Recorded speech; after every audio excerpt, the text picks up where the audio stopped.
This happened 2 years ago when I had just turned 19. It was my first time living alone. I'd found a one-bedroom apartment just outside the city. It wasn't big, but it was clean, affordable. I had just started community college and wanted something close enough to campus, but far enough to feel peaceful. The building was 3 stories tall with 12 units. I moved into 2A, the middle floor, second door on the right. It had a small kitchen, a living room with 2 windows facing the side street. The bedroom was in the back with a built-in closet. The move-in was uneventful. The landlord gave me 1 set of keys and said the unit had been empty for a few months. The last tenant left in a hurry. I asked why. He just said she had some personal issues, needed to be closer to family. The locks had been changed before I signed the lease. The first few weeks went by without anything strange. I set up my furniture, got into a rhythm, and made a habit of locking the door before bed. I didn't know many neighbours. Most people kept to themselves. There was a retired man at the end of the hall who nodded when we crossed paths. A couple with a small kid lived above me. The rest I only saw briefly in the parking lot or the laundry room. I kept busy with school and a part-time job at a nearby store. On weekdays I'd get home late. Most nights I'd just eat something simple and do assignments on the couch. By the 3rd week I was fully settled, and nothing ever gave me a reason to feel unsafe. Until one evening. I came home after a long class and saw that the hallway light outside my unit was off. That light had always stayed on.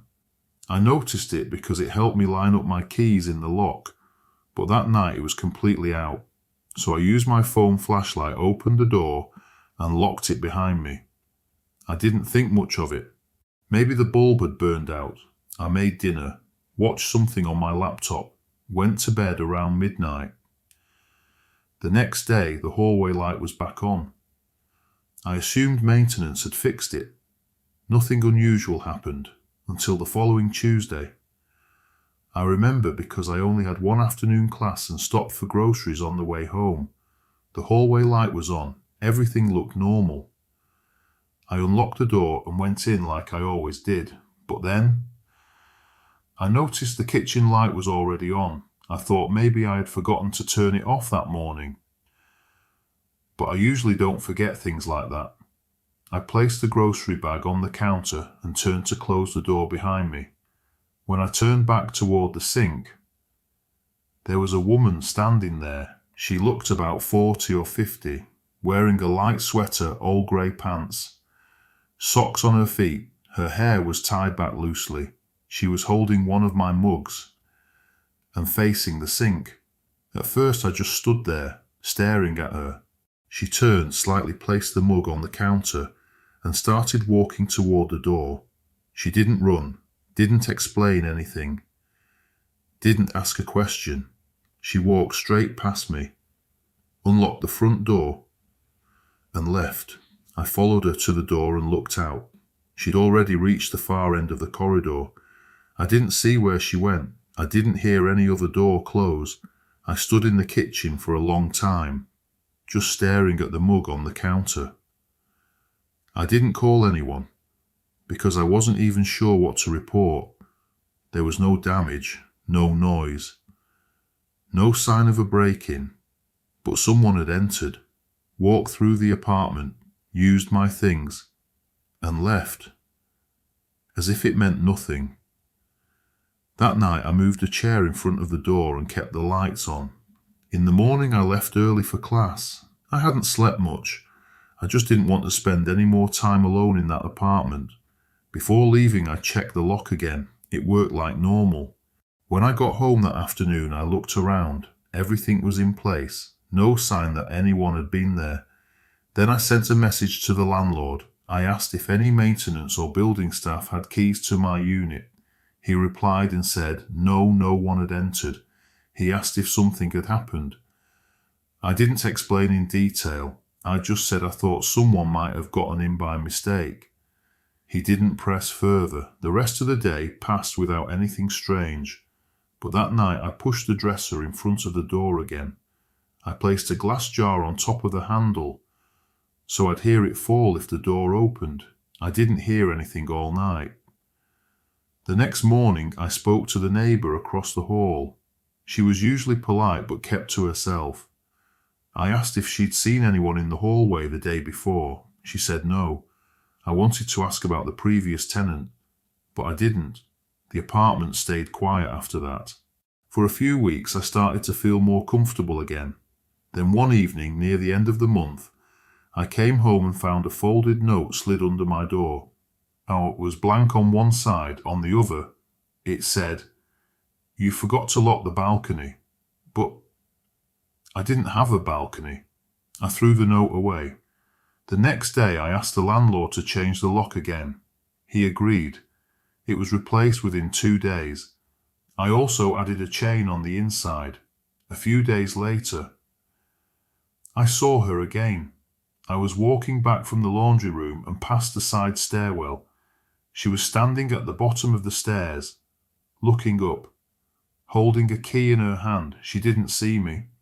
I stepped back and waited until I heard the outside door close. I stayed in that apartment until the end of the lease. Nothing else ever happened. When I moved out, the new tenant was standing outside the unit with the landlord. She looked young, maybe around my age. She smiled when I passed her on the stairs. I didn't say anything. I just kept walking, holding the last box from that apartment.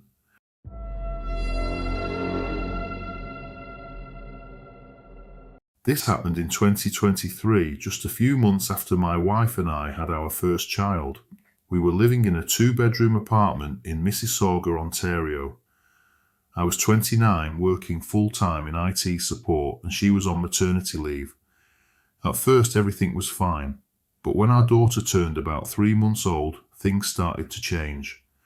We had bought a used baby monitor from a local seller online.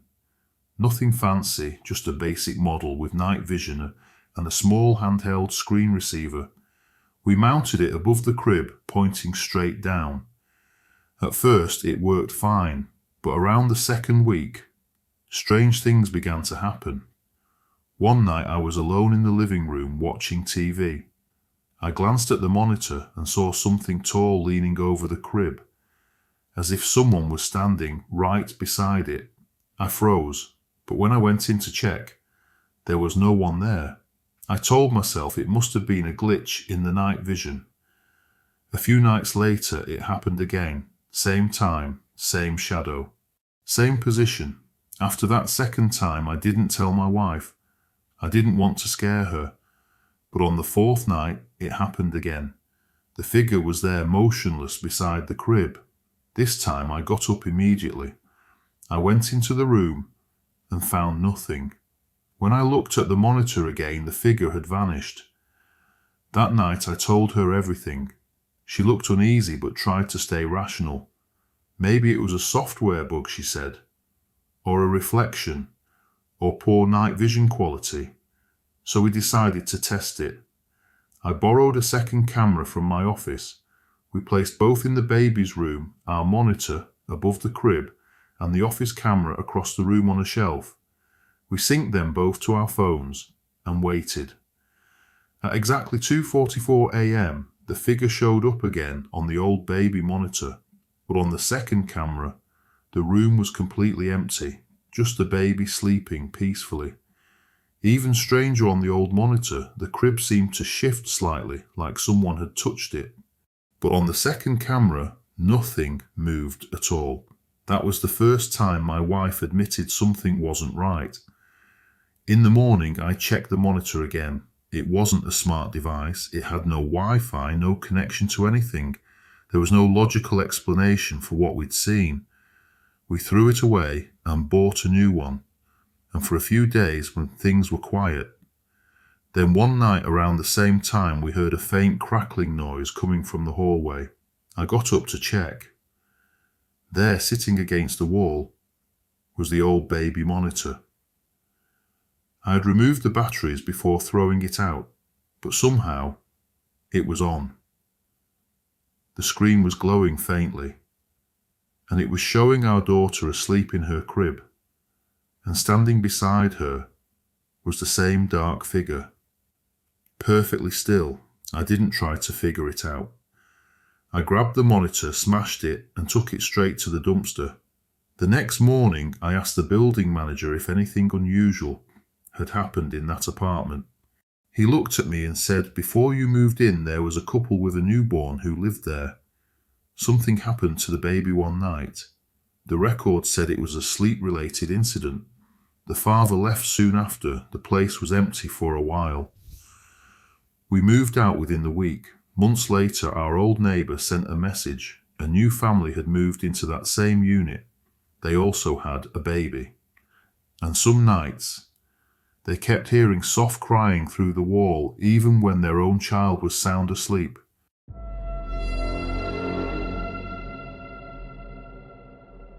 This happened last year when my boyfriend and I returned to Toronto after a 10-day trip to visit his family in Alberta. We lived in a one-bedroom apartment on the 4th floor of a nice building near Dupont Street. I worked part-time at a nearby pizza shop, and he managed the inventory section there. Our schedules didn't usually allow for travel, so this was the first time we'd both been away from the apartment for more than just a weekend. We took a late-night flight and reached our building around 7:30 in the morning. I felt drained just wanting to get inside. But as we got to our door, my boyfriend pulled out the keys and tried the lock. It wouldn't turn. He paused, tried again, but it was still stuck. We didn't have a chain lock or a latch, just a standard knob and deadbolt, both keyed. No one else had our key, and we hadn't given a spare to anyone. There was no reason it should have been locked from the inside.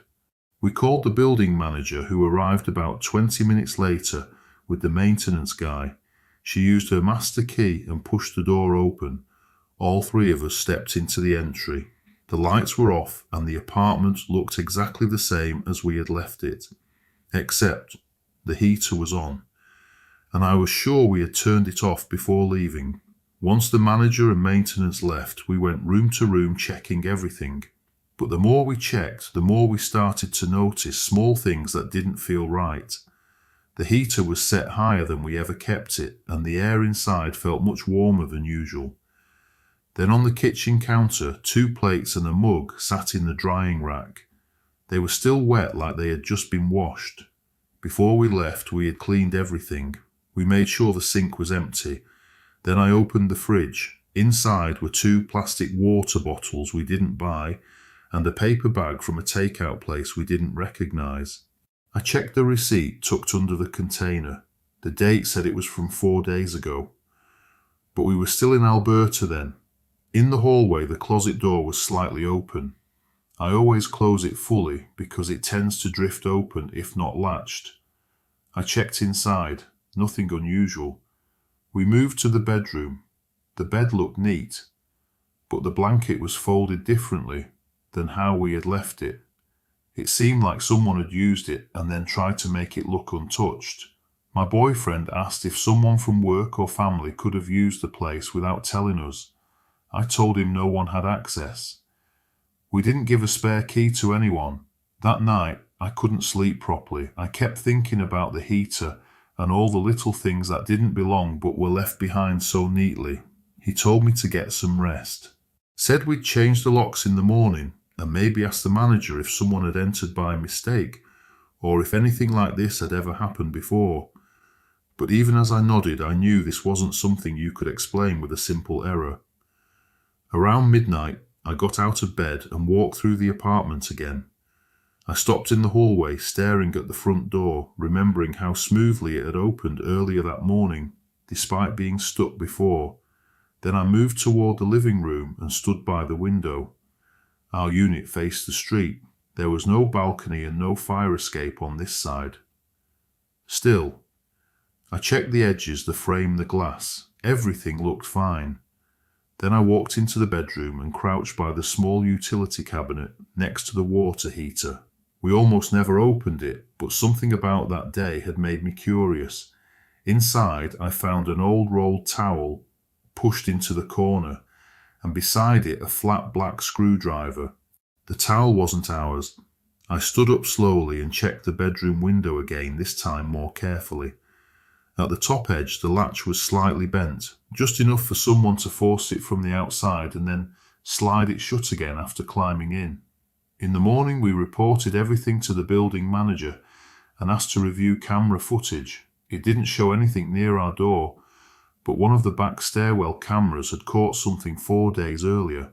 A man in a hoodie climbing up from the fire escape holding what looked like a small toolkit. He entered through a back window into the unit beside ours, which had been vacant for months. The police came later that day. They checked both units and found evidence that someone had been using the empty apartment to slip between balconies or open windows, and quietly live inside other units when tenants were away.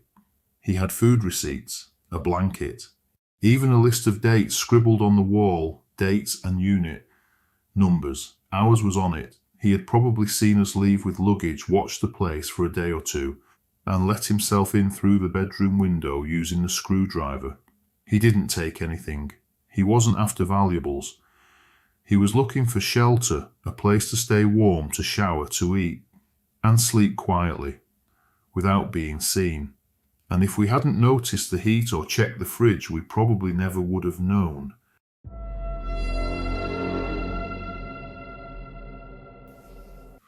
I was driving home after hanging out with some friends when I saw a stray dog walking along the side of the road. It was about 10:45 at night, and the street was quiet, just a few cars passing every now and then. The dog looked thin and tired. It moved slowly, like it had been wandering out there for a long time. Since I was a kid, I've always loved animals. I used to ask my parents if we could help stray dogs or bring them home. They didn't always say yes, but that love for animals never went away. Now that I live on my own and have a dog of my own, I try to be ready for situations like this. I always keep a small bag of dog food and an extra leash in my car, just in case I come across a dog that might need help. This one was running down a busy road, weaving between parked cars and passing traffic. I got a little worried it might get hit, but then it turned onto a smaller side street where there were fewer cars. That's when I decided to try and help. I pulled over, grabbed the bag of dog food I always keep with me, and stepped out. I walked slowly toward the dog and called out gently, trying not to scare it. For a moment it paused. It looked at me. I could tell it was curious, maybe even hungry. I took a few steps back and dropped some food on the sidewalk, trying to make it feel safe. But after just a few seconds, and it turned around and ran off down the street. I didn't want to give up, so I got back in my car and drove around the block, turned left at the next street, then left again, looping back to the main road. And there it was, the dog again. It looked even more tired this time.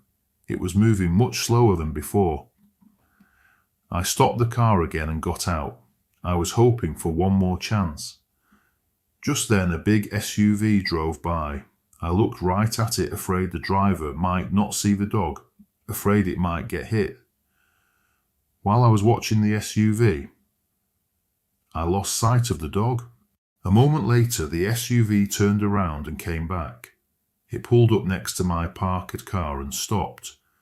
I took a few small steps forward, thinking the driver would roll down the passenger window to talk, but instead, they rolled down the window on the driver's side, the one farthest from me. I asked, "Is that your dog?" He said something, but I couldn't make out the words. Then, he got out of the SUV, and that's when I saw something that made my stomach drop. He was wearing a ski mask. It wasn't cold out. There was no reason for him to be dressed like that. He looked right at me and said, "What are you doing? I saw you outside my house." I felt confused. I hadn't left the sidewalk. I didn't even know where his house was. I stayed calm and held up the dog food and leash. I said, "There was a dog. I was just trying to get it to come to me." While I talked, I backed slowly toward my car. One hand opened the door. The other stayed on the lock, ready to shut myself inside if I had to. He kept walking toward me, and for a second, I didn't know what he was going to do. Then suddenly, he turned around, rushed back to his SUV, jumped in and sped off. He didn't even slow down at the stop sign, just disappeared around the corner. I don't know what that man really wanted, or what he thought I was doing, but I'm just thankful to be home now. I'm sitting on my couch with my dog beside me, trying to calm down. My heart is still beating a little too fast, and I keep thinking about what could have happened if I hadn't been careful. I really was just trying to help a stray dog, that's all. I've done this before, never had a problem. But this time, it was different, and now I can't help but wonder if I made a mistake. Even though my heart was in the right place, a part of me regrets stopping. I keep asking myself, was it worth it? What if he had gotten closer? What if I hadn't made it back to the car in time? I hate that doing something kind made me feel unsafe. It makes me think twice about helping again in the future. And that's the part that hurts the most. I don't want fear to stop me from being a good person. But after tonight, I can't ignore the risk. I haven't told my fiancé or any of my friends. I already know what they'll say, that I should have just stayed in the car, that I put myself in danger for no reason. But if everyone starts thinking like that, if we all stop doing small good deeds because of fear, then how is anything ever going to change? I don't want to become someone who looks away when help is needed. But right now, I honestly don't know what I'll do next time.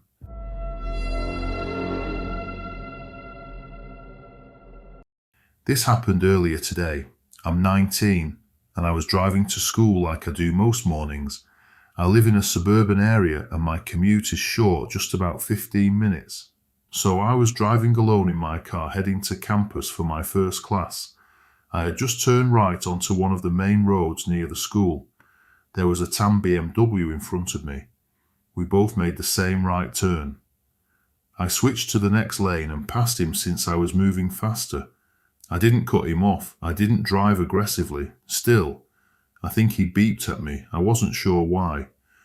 I remember checking my mirrors, wondering if I had done something wrong, but nothing looked off. There was a stoplight ahead, but it wasn't the one I needed. Mine was further down the road, so I kept going. I didn't think much of it at the time. As I approached the next intersection, I glanced in the rearview mirror. The same BMW was still behind me, but now his right turn signal was on. I figured he was just turning off somewhere. That would be the end of it. Then a large school bus pulled in front of me and I had to focus on the road. Just for a moment, I lost sight of the BMW. I kept driving and got into the left turn lane near my school. While I waited behind the bus to make the turn, I suddenly heard beeping again. I looked to my right, and there he was. The same tan BMW had pulled up beside me, but he wasn't in a lane. He was sitting in the oncoming traffic lane, which was busy with cars. It didn't make any sense. He looked straight at me. Then he pointed toward a nearby parking lot. Without warning, he made a sharp right turn into it. I stayed in my lane confused and a little tense. He had no reason to act like that. I didn't follow him. I just raised my hand slightly, like asking, "What do you want?" He stayed parked in the lot facing me, watching. I turned my head away and kept my eyes on the bus ahead, trying to act like I wasn't bothered. But I was. It didn't feel right. There were cars lined up behind me, all waiting to turn into the school. I told myself he wouldn't do anything with that many people around. Still, I stayed alert. I watched as the bus finally made the left turn. Then I followed it and entered the school. I didn't see the BMW behind me after that, but with the line of cars it would have been hard to tell anyway. The whole thing left me uneasy. I kept thinking maybe he was trying to accuse me of something, or maybe he was just angry for no reason.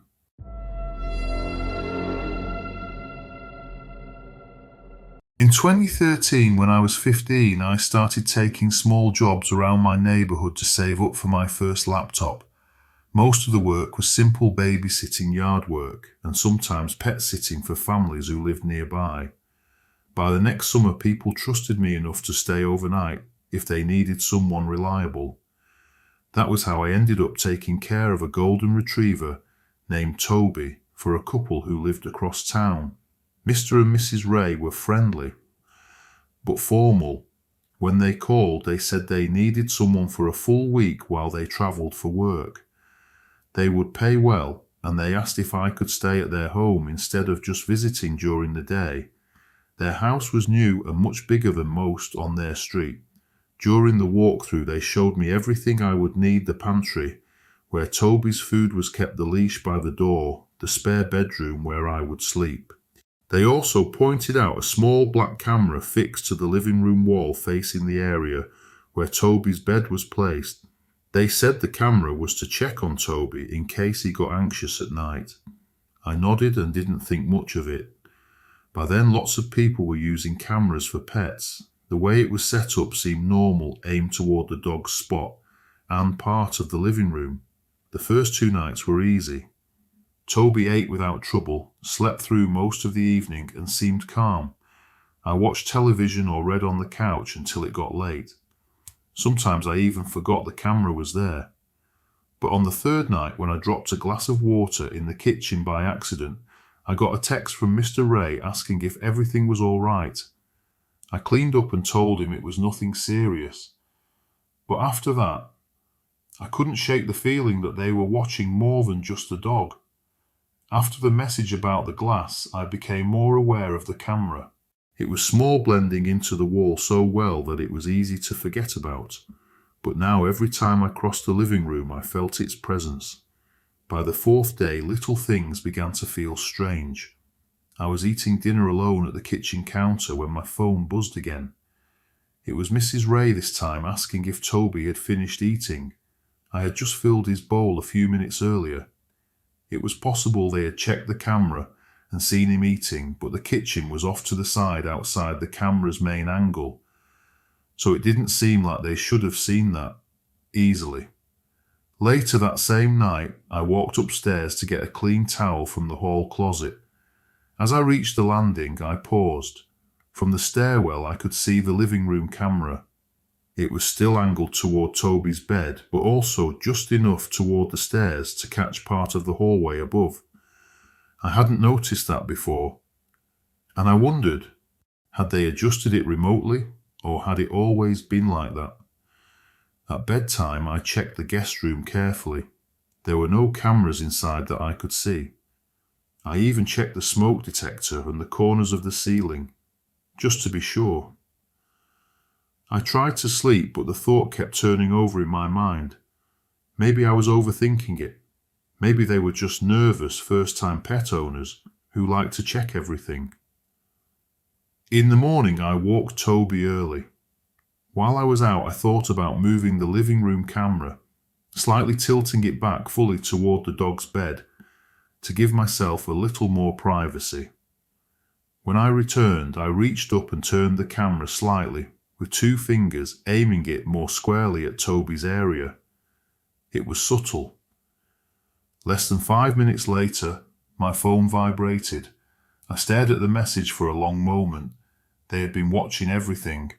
Not just checking on the dog, I set the phone down and went to sit on the couch. For a while I stayed still, thinking through my options. There had been no agreement about constant live monitoring.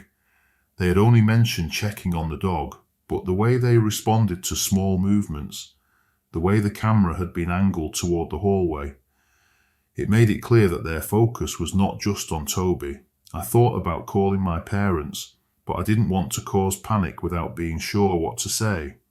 So I left the camera pointed exactly where it was, now aimed low toward Toby's bed, and spent the rest of the afternoon mostly outside with him. We walked around the neighborhood, we sat in the backyard. I tried to feel normal. That evening, when the sun began to set, I packed my things. I texted Mr. and Mrs. Ray a message explaining that I had a family matter to attend to and would not be able to stay overnight anymore. I offered to visit during the day if needed to care for Toby until they returned. I didn't mention the camera. I didn't accuse them. I didn't argue. I left before it got fully dark. walking Toby one last time before handing the house keys to a neighbour the Rays had listed as a backup contact. When I got home, I told my parents everything. They agreed that leaving had been the right choice. It wasn't the most dramatic story, but it stayed with me for a long time. It taught me that sometimes the real danger isn't obvious. Sometimes it's as simple as someone watching when they shouldn't be.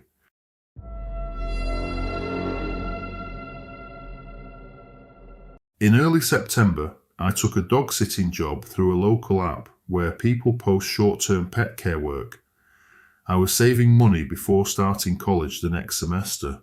Throughout the year, I had been picking up different jobs, babysitting, dog walking, house sitting, anything flexible that paid decently. This time the offer seemed easy. A family who lived just outside the city needed someone to stay at their home and watch their dog for a week. They had a large house at the end of a quiet street with tall fences and a long driveway. The family, Mr. and Mrs. Wallace, were flying out for a week-long vacation. They owned a purebred Samoyed named Luna, a big white dog with a calm, friendly face. When they handed me the house keys, Mr. Wallace casually mentioned that Luna tended to attract attention on walks. He said it lightly, but told me to stay aware and avoid talking too much to strangers.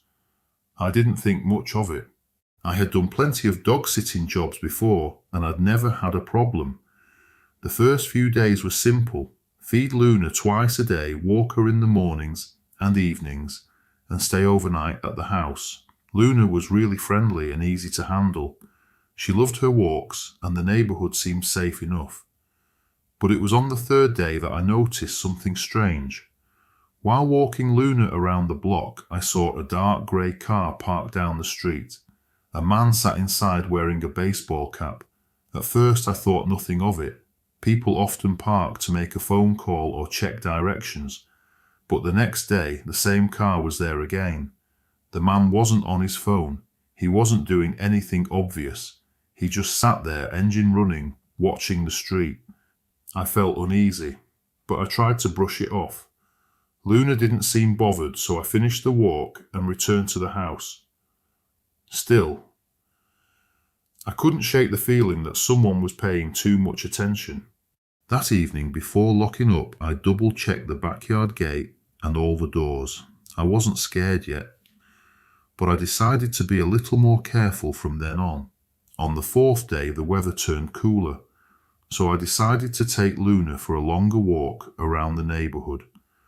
As we reached the corner near the park, I noticed the same dark grey car parked halfway down the street, but this time the man wasn't inside.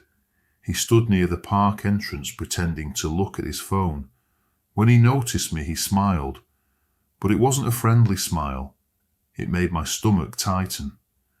I kept walking without slowing down. As we passed him, he stepped slightly closer and commented on Luna's appearance. He asked how old she was, and if she was mine. I gave short answers, never stopping, never encouraging the conversation.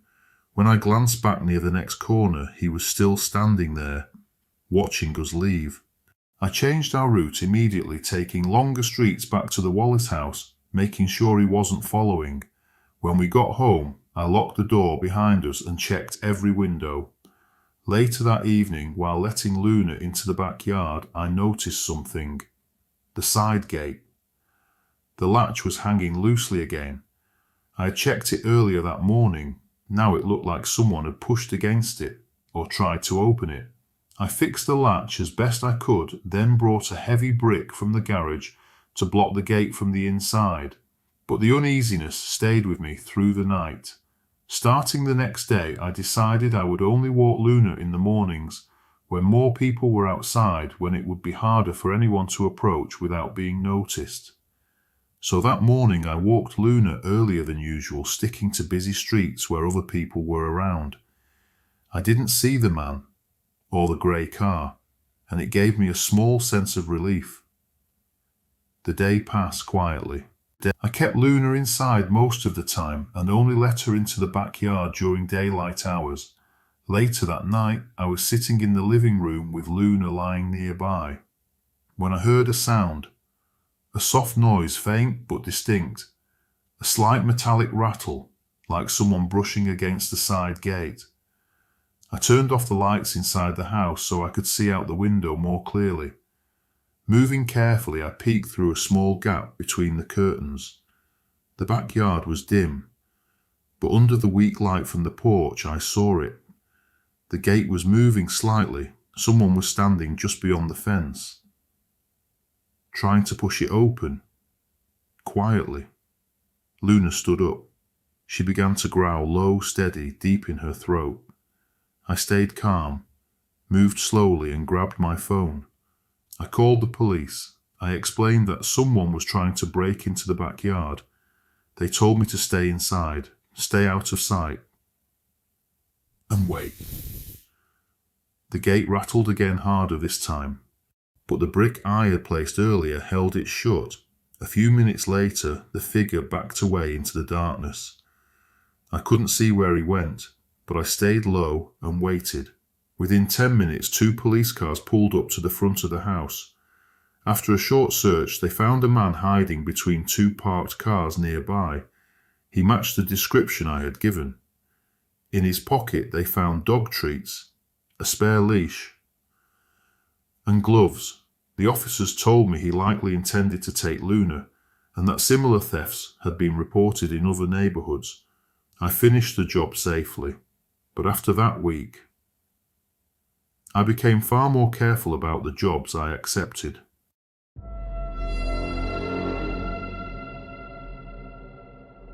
Last summer, I agreed to dog sit for a family who lived about 30 minutes outside the city. Their home was in a quiet neighborhood, mostly families and retirees. The street had a mix of newer houses and a few older ones that looked a little worn down. The family, Mr. and Mrs. Carter, were flying out to visit relatives for 2 weeks. They had one dog, a medium-sized German Shepherd named Rex.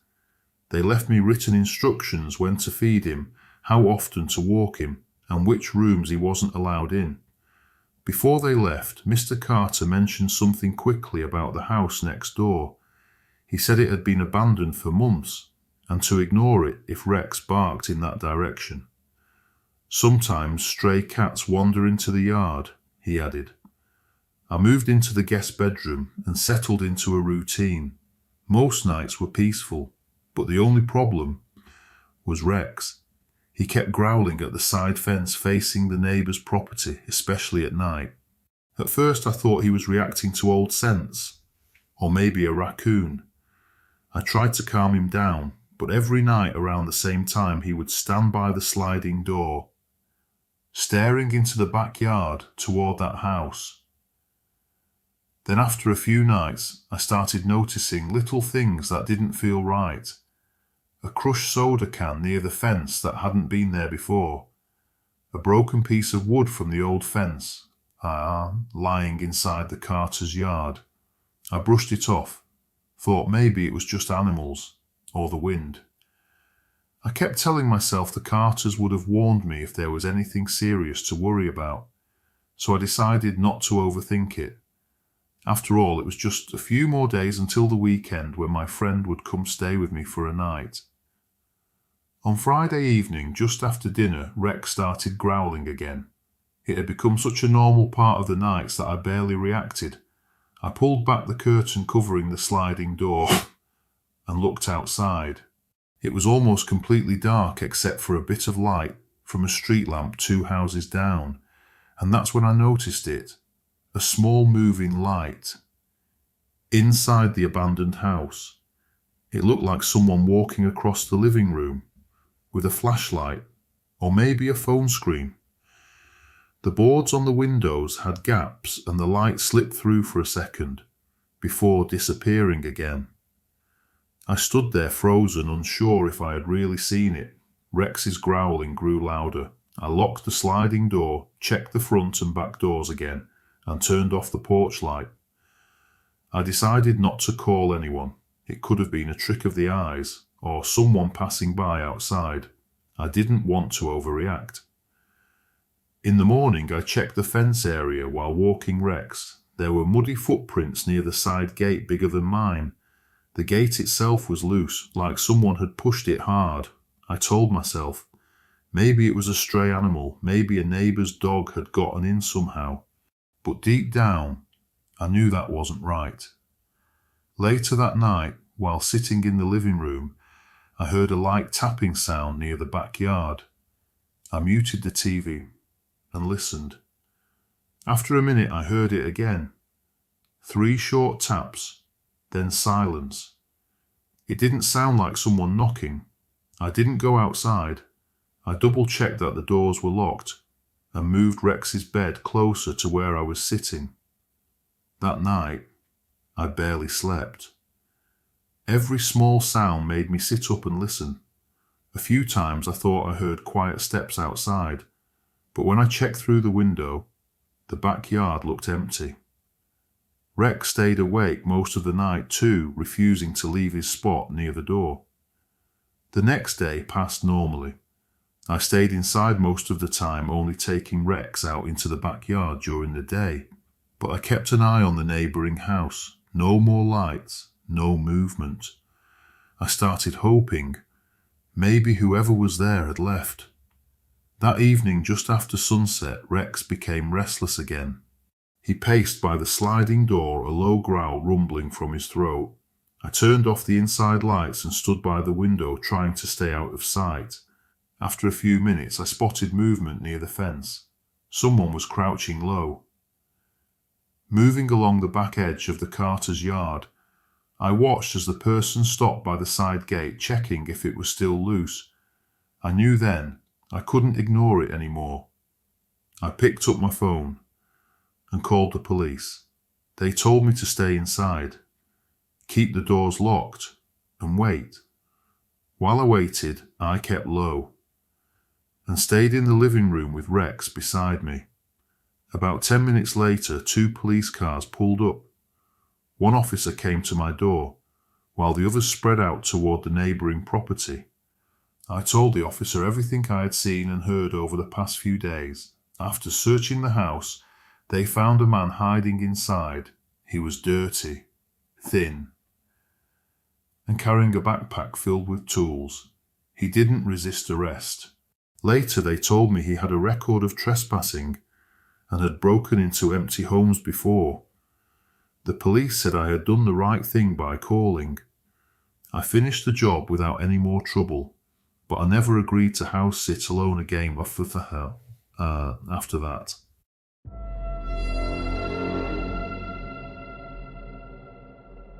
I've never believed in ghosts, but there's one week from my life I still can't explain, and honestly, I've stopped trying.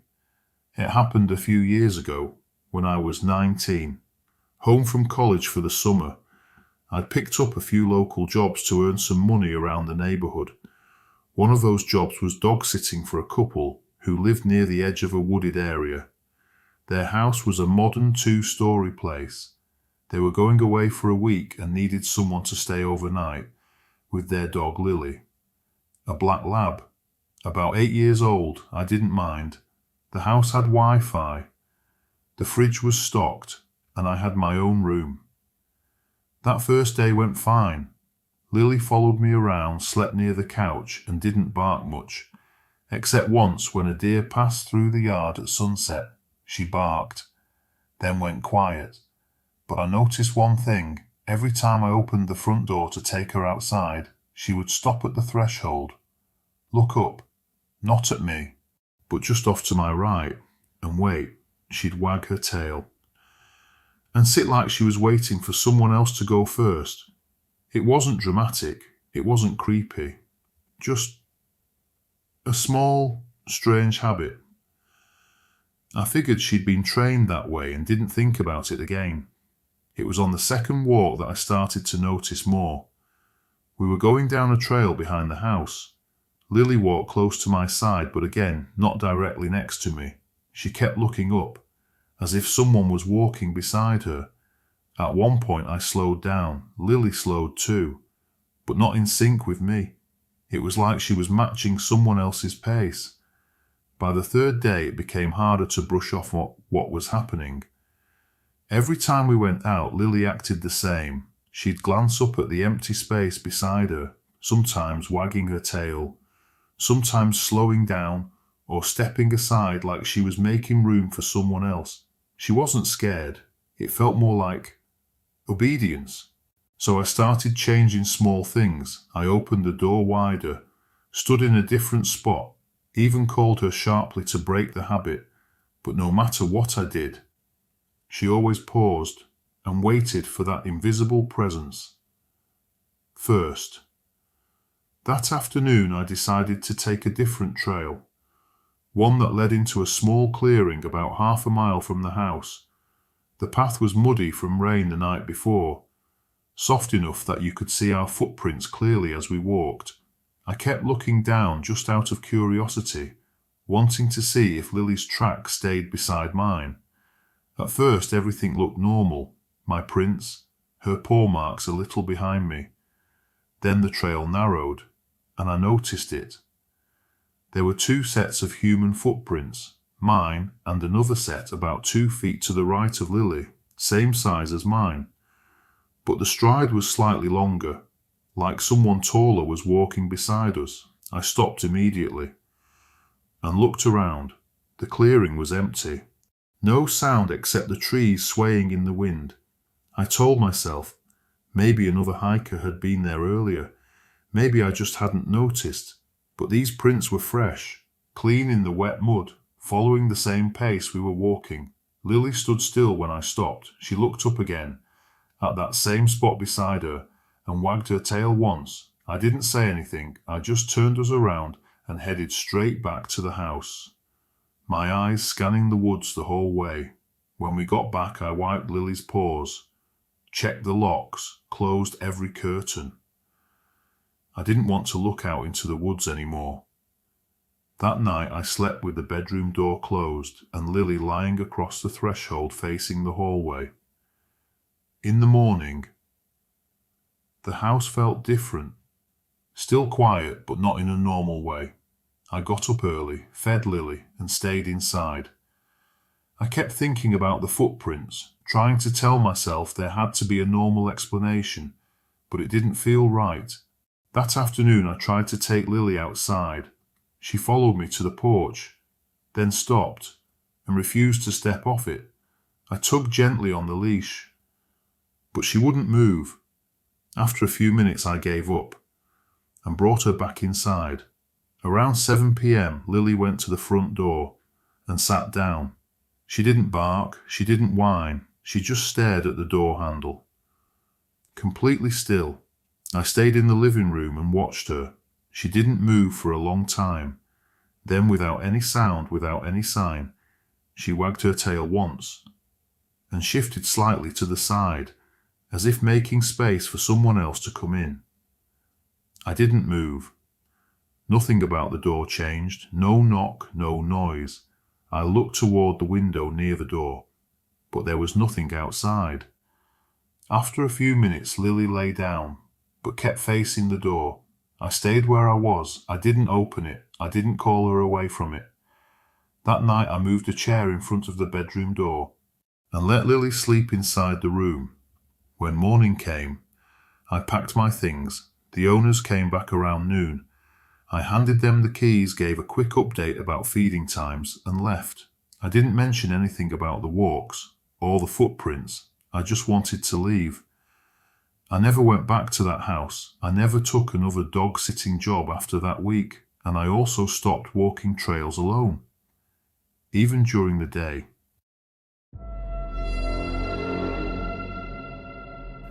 This happened in 2011 when I was 20 years old and had just moved into my first apartment alone. It was a small 1-bedroom unit on the second floor of a 3-story building. The place was old, but clean. I found the apartment through a listing website. Rent was low and it was close to my college, so I signed the lease without thinking too much. The landlord handed me the keys and told me to call if I needed anything. The first week after moving in was nice. I unpacked slowly, set up my desk near the window, and spent most of my time organizing the place. I was taking online classes and working part-time, so I rarely left except to get groceries. The apartment stayed quiet both day and night, and I barely saw anyone in the hallways. Then on Monday morning of the second week, I found a printed notice taped to my door. It was from the building management. It said there had been a noise complaint about my unit. The note described sounds of furniture being dragged across the floor during the night and asked that I avoid making such noise after 10 p.m. I was really confused. I hadn't moved anything. Nothing had changed in the apartment, so I thought maybe they had the wrong unit, or someone had just misheard something. But then on Thursday, another notice showed up. The same complaint, same dragging sounds. After the second complaint, I decided to record the apartment during the night. I didn't have any proper equipment, so I used my phone. I cleared space on it, set it to record video, and placed it on the bookshelf in the living room. I angled it toward the table and chairs. The phone could only record a few hours at the time, so I charged it fully and started the recording just before going to bed. The next morning, I watched the footage. The room was still. Nothing moved, no sound. I tried again the next night, same result, nothing. But on the third night, I noticed something small. Around 2:20 a.m., the frame stayed normal for a while, then showed a brief shake. It was as if the phone had been slightly bumped. After that, the camera continued as normal, but the chair looked like it had shifted. Not by much, just a few inches away from the table. I repeated the process for 2 more nights. Each time I found small changes. The chair tucked in, then moved again. One night the rug beneath it was slightly folded at the corner. I knew I wasn't doing this in my sleep. I don't sleepwalk, and the door was always locked every morning. So I bought a small battery-powered camera online. It saved everything to a memory card. I placed it behind a stack of books aimed directly at the entryway. If someone was getting in, I wanted to see it. The camera ran all night. The next morning, I took out the memory card and watched the footage on my laptop. I skipped through the hours until just after 2:00 a.m. At 2:17, the front door unlocked. From the outside, a man stepped in and closed the door behind him. Then, without looking around, he walked straight to the dining area. He placed both hands on the table and began sliding it slowly across the wooden floor. He moved the table a few feet aside. Then he knelt down and lifted 2 loose floorboards beneath where it had been sitting. He reached into the gap and pulled out something wrapped in plastic. He held it under the light from the window, opened his jacket, and tucked it inside. Then he placed the boards back, pushed the table into place, and walked out. He hadn't looked rushed. He knew exactly where to go. Later that day, I showed the video to the landlord. He didn't say anything for a long time. Then he said he wanted to check something and asked if I'd let him into the unit. He came back with a crowbar and a small flashlight. He pulled up the same floorboards under the dining table. Inside were 2 plastic bags. Each held a bundle of old cash. The police came that evening. After watching the video and checking the floor, one of the officers said it was likely that most of the money had already been taken, probably over multiple nights. What was left behind was just what he hadn't gotten to yet. They asked the landlord a few questions, took the bags as evidence, and said they would follow up if anything else came up. The officer gave me a copy of the report number and suggested I change the locks if I decided to stay, but I didn't. I packed my things over the next 2 weeks. The thought of someone entering night after night, without me knowing, standing in my home, touching the floor under my feet, it didn't go away. I kept thinking about what might have happened if I had woken up, or if he had walked into the wrong room.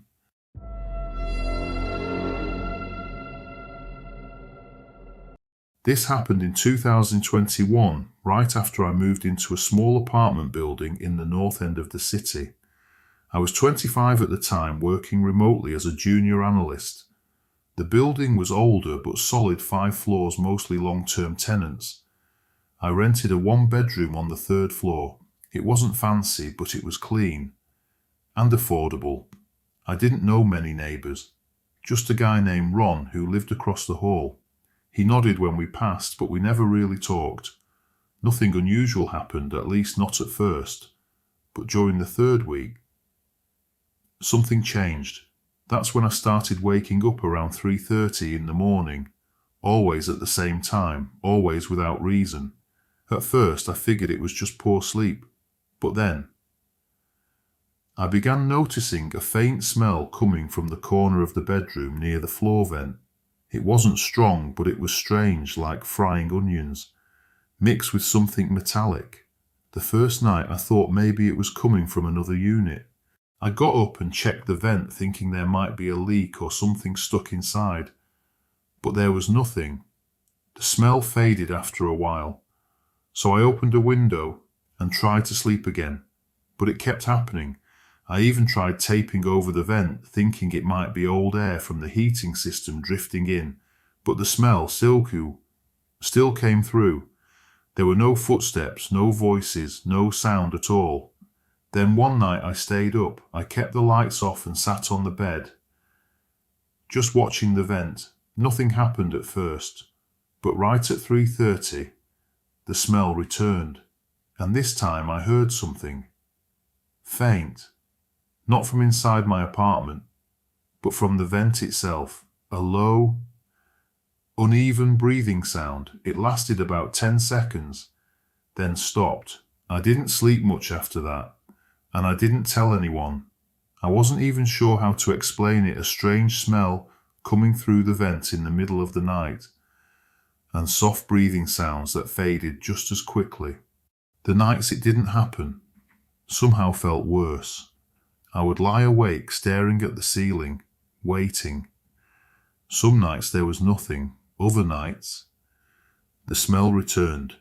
Eventually I stopped using the bedroom altogether. I started sleeping on the couch. That's when I noticed something strange while taking out the trash.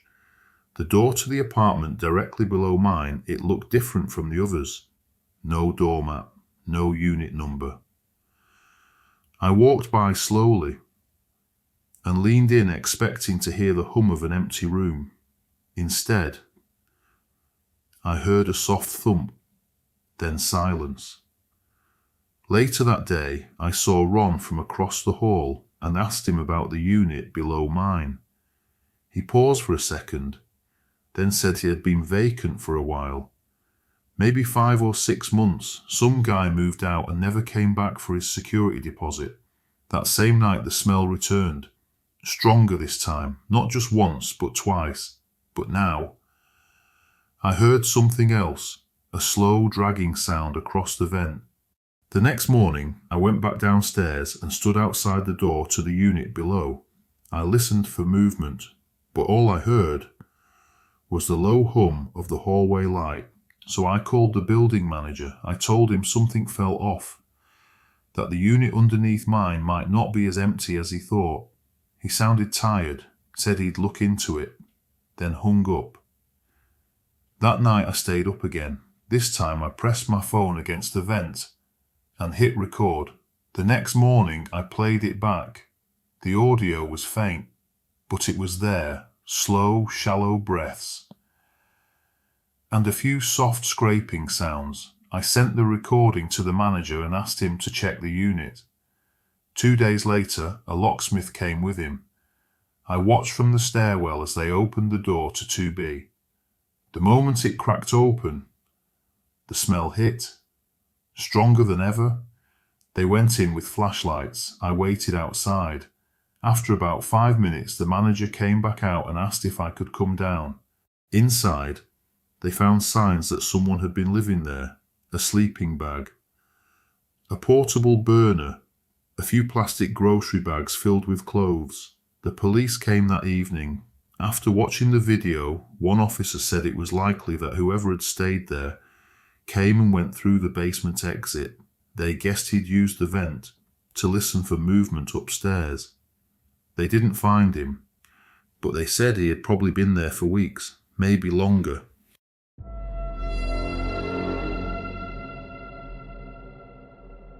This happened in 2017 when I was around 25 years old and living alone in a one-bedroom apartment in a quiet part of the city. It wasn't a high-end place, but it was clean and secure. I worked at a dental clinic across town. Most evenings I came home around the same time and kept to myself. I didn't know most of my neighbours by name, just a few familiar faces from the hallway. One Tuesday afternoon I got home around 4:30 p.m. I was still in my scrubs reheating food in the kitchen when I heard 2 knocks on the door. I checked through the peephole and saw a man in a grey uniform. He was holding a clipboard and a small black toolkit. There was a patch on his shirt that said building maintenance. He told me he was doing a routine gas line check.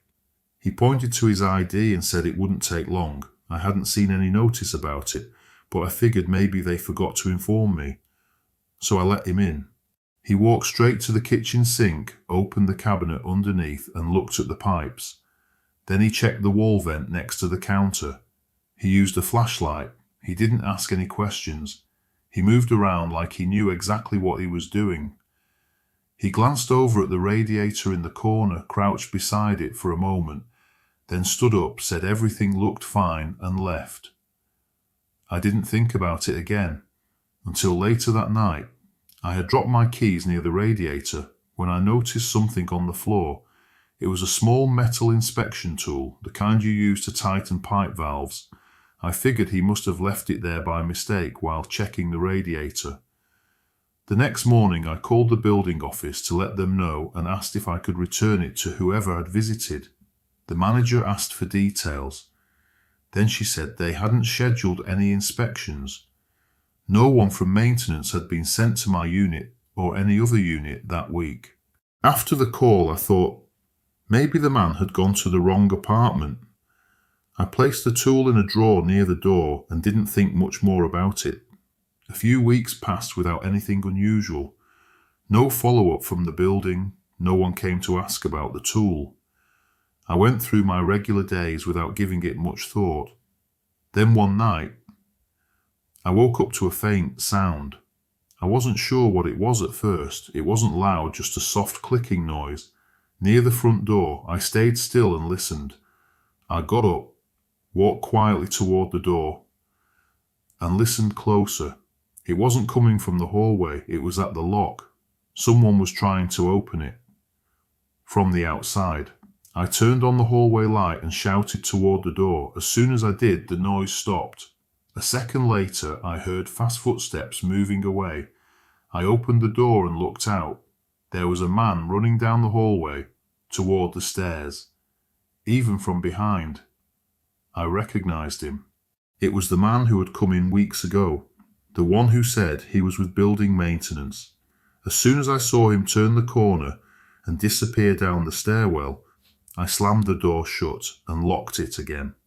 I picked up my phone and called the police. I gave them the address and told them someone had tried to break into my apartment. They arrived in less than 15 minutes. 2 officers came in and checked the door. There were faint scratch marks around the lock. Nothing deep, but enough to show someone had been trying to open it with tools. They asked me if I knew the person. I told them about the man who had come weeks earlier, pretending to be from maintenance. I showed them the tool he had left behind. They took notes, photographed the lock, said they would file a report. They also asked if there were any cameras in the hallway, but I already knew the answer. The building hadn't installed any, not on that floor. The officers stayed for a short while, then left. They said they would increase patrols in the area, but without a name or clear footage, there wasn't much they could do. They told me to call again if anything else happened. I didn't sleep that night. I pushed a chair under the door handle and left the lights on. The next morning, I told the building manager everything. She looked concerned, said she would send someone to check the other locks in the building and remind tenants not to let in unscheduled workers. But that didn't change the fact that he had already been inside once. I never saw him again. No one else reported anything similar. Weeks passed. Then, months.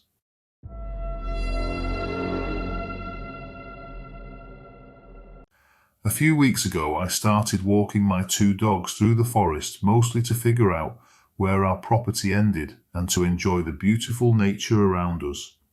We reached the edge of our land where the national forest began. I wanted to keep going because I knew there was a trail nearby that led up the mountain to a rest area. My plan was to hike there, then call my boyfriend to pick me and the dogs up. The hike to the top of the mountain would take about an hour and a half. There's also a road the park rangers use to drive up, so my boyfriend could easily reach the top by car. We were about halfway to the trail, or at least I thought we were. That's when something strange happened. Crush, my bigger dog, suddenly froze. This time it was like something had grabbed his full attention. He wouldn't stop, wouldn't come back. No matter how many times I called his name, he just kept going. Thankfully, my other dog stayed calm and didn't run off. I had no choice. I had to go after Crush. We started walking deeper into the forest trying to find him. That's when I heard a strange sound nearby. It was loud, rough, and I thought it might be a wild boar. If you've never heard a wild boar before, just imagine the scariest sound you can think of, like something crawling out of a nightmare. That's what it sounded like. It made me really nervous. Because I know wild boars can be dangerous, I started shouting for Crush to come back. I was scared for him, but I could still hear him barking loudly. We followed the noise through the trees.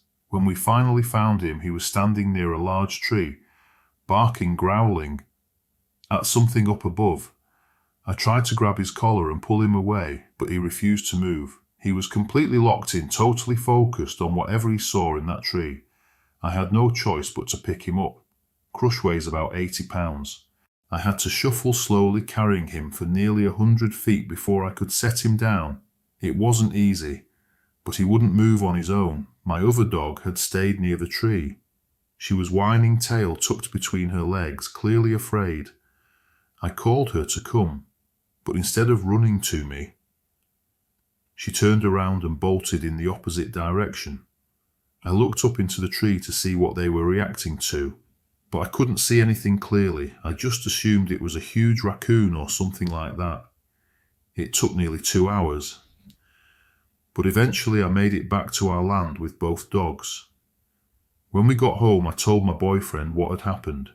He said I shouldn't take the dogs so far into the forest without leashes, so something like that doesn't happen again. I asked him what he thought the dogs saw in the tree. He said, probably a raccoon or an opossum, but I told him that didn't explain the loud boar sound I had heard. He just shrugged and said, it's the woods. There are a lot of animals out there. He didn't say much more. A few days later, I was working from home when both of my dogs suddenly went wild. Crush started growling, barking, jumping at the window like he was trying to attack something outside. I shouted at them to stop barking. I had to make a phone call. To calm them down, I let them outside, planning to bring them back in after the call. The whole thing took about 10 minutes. When I opened the door again, my smaller dog was sitting on the porch. She ran inside as soon as she saw me, but Crush was gone. I stepped outside, calling his name. I looked around the yard into the trees, trying to spot his big furry black body, but I didn't see him or hear him anywhere. So I walked into the woods, calling out for him as I went. I headed toward the spot where our house is still under construction. That's when I saw him. Crush was standing on the right side of the house, completely still. I called out to him, but he didn't move. He just stood there frozen, like he couldn't hear me. And that's when I saw what he was looking at. There was something big on all fours. I don't know what it was. My first thought was that it looked like a sick, hairless bear because it was so large, but I knew that couldn't be right. There aren't any bears in that forest. I had checked before we moved in because I didn't want the dogs running into one. Bears are big and strong, but this thing was lean, almost skinny. It had some fur, but only on its back. The colour looked dark brown or black. I couldn't see its face clearly, But I noticed one strange thing. It didn't have a snout. Not like most animals. That's when I really started to feel scared. I grabbed Crush by the collar and slowly started pulling him toward the house construction. As we stepped onto the concrete foundation of the building site, I kept my eyes locked on it. It was still about 10 yards away when I heard that same loud sound again, the one that sounded like a wild boar. But this time, it was coming from the creature. Crush started barking like crazy. He tried to run toward the thing, and I was still holding his collar, so he nearly dragged me with him. I pulled him back hard and said, "Forget this." Then I turned and ran as fast as I could back toward our mobile home.